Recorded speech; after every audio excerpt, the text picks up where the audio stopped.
Daredevil Born Again has started airing, so let's talk about all of the comic book Easter eggs you missed in the first 3 episodes. And obviously spoilers for Daredevil Born Again Series 2 episodes 1 through 3, so if you haven't seen it yet, save this video and come back to it later.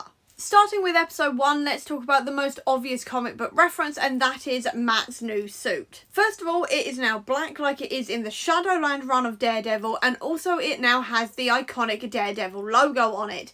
This is actually the first time we have ever seen the Daredevil logo in the MCU, because usually Matt does not have it, but it is a mainstay on Matt's costumes within the comics. Second up, Karen mentions that she's going to phone a Jess in a minute, and this is most likely going to turn out to be Jessica Jones, a private investigator based in New York who is also a vigilante who also worked with Matt in The Defenders, in the TV show, and also in the comics. Now, this could be another Jess, but I highly doubt it because we know that Jessica Jones is back for later in this series, so they're most likely laying the groundwork within the narrative for her to return soon. Another name drop was for Valentina in a blink and you'll miss it moment when Mr. Charles first turns up at Fisk's office. Fisk at the time is talking to the Attorney General, and then Mr. Charles turns up, they have a bit of a conversation, and then the Attorney General gets a phone call. You don't hear what's on the other side of that phone call, but you do hear him end the call by saying, "Yes, Miss D. Fontaine," which is an obvious reference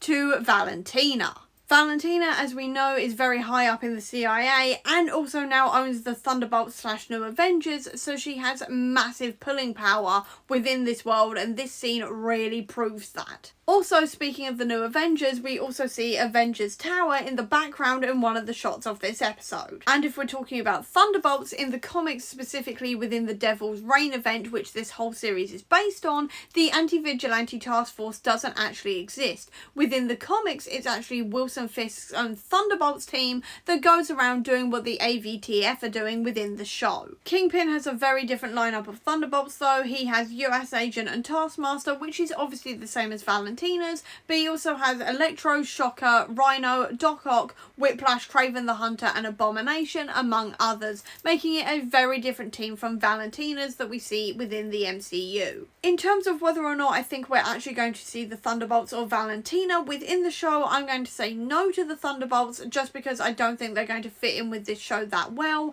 and a solid maybe to yes with Valentina, because she's already been name dropped. She's already clearly in line with Fisk and is working with him to help him with his goals, and also the showrunner of Daredevil themselves have said they have a potential storyline for her in mind, so they could just be laying the groundwork now and we'll see her later in the series or maybe in another season. Moving on to episodes 2 and 3 now, one of the things Buck says to Fisk before his press conference is that maybe they can reveal to the world that Matt Murdock is Daredevil, and this was a very interesting line because this actually happens in Brian Michael Bendis's Daredevil run. The rest of the run is dealing with the fallout from that, and while in the show Fisk has initially dismissed this idea of revealing Matt's identity, it could come back later and Fisk could do this at the end of the series. We do know that there is a bit of a rumour at the moment that Matt is going to be in jail by the end of this series, which is something that also happens in the Brian Michael Bendis run, so it could be that Matt gets his identity revealed and he is sent to jail under the anti-vigilante laws or something like this. Obviously this is all speculation at the moment, but I did want to put it out there because there was that reference within the episode. Also, throughout episodes 2 and 3 we start to see hints of Bullseye's costume until we get the full reveal, and we can see that it's now very comic book accurate. He is also now on his mask got the Bullseye logo for the first time. Angela Del Toro also returns to the show, and when she goes to Kristen McDuffie for help, she finds her Uncle Hector's White Tiger amulet and takes it. In the comics she also takes on the title of White Tiger, and it feels like this is definitely where the show is going with her character.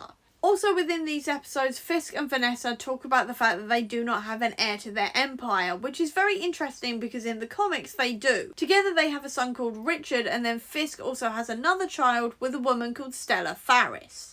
Obviously, they don't have children within the MCU because we would have heard about it by now, and also this conversation would have been very, very different if that was the case. So I find it very interesting that they're talking about heirs now. I do not know what this means. I don't really have any theories about it right now, but I did want to point it out because obviously they are mentioning heirs, and they do have an heir in the comics. And then the final thing I want to mention today is Heather keeping the Muse mask, because I have a feeling I know where this is going. In episode 1, we see that Heather is still being haunted by Muse and she is seeing him everywhere. And then we see in episode 3, she has kept the Muse mask, which is interesting because in the comics, Muse, when he dies, ends up possessing an artist called Morgan Whittier, and she becomes the second Muse. So the fact that Heather is being haunted by Muse and she has kept the mask itself is leading me to believe that she is going to become a second Muse type character. I don't think it's going to go down the full possession route because that is not really the show we are in with Daredevil, but I do feel like she is going to be putting on that mask at the very least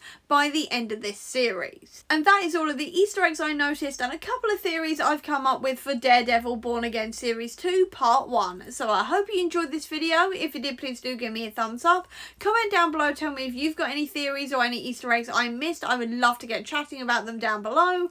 Or if you don't have that much time, leave me a devil emoji down below to let me know that you were here. I'll also leave a link as well down below to all my social media if you want to check it out, including to the Comic Book Sanctum, which is my website dedicated to Marvel Comics, where I do a whole load of explainers, reading orders and all of that good stuff. Or if you just want to see any more of my videos where I'm going to be talking more about the MCU and Marvel Comics, please click subscribe. But until next time everyone, bye!